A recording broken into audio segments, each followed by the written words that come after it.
بسم اللہ الرحمن الرحیم۔ السلام علیکم ورحمۃ اللہ وبرکاتہ۔ حضرت ابو ہریرہ رضی اللہ تعالیٰ عنہ سے روایت ہے، نبی صلی اللہ علیہ وآلہ وسلم نے فرمایا، خواب 3 قسم کے ہوتے ہیں۔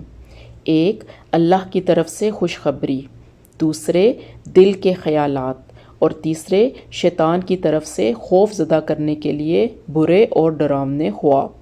جب کسی کو ایسا خواب آئے جو اسے اچھا لگے تو اگر وہ چاہے تو اسے کسی کے سامنے بیان کر دے، اور اگر کوئی ناپسندیدہ چیز نظر آئے تو کسی کو خواب نہ سنائے اور اٹھ کر نماز پڑھ لے۔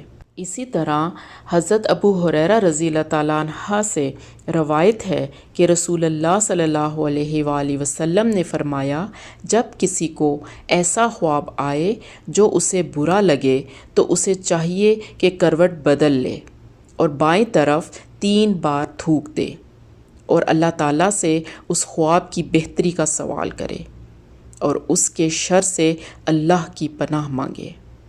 جزاک اللہ خیر۔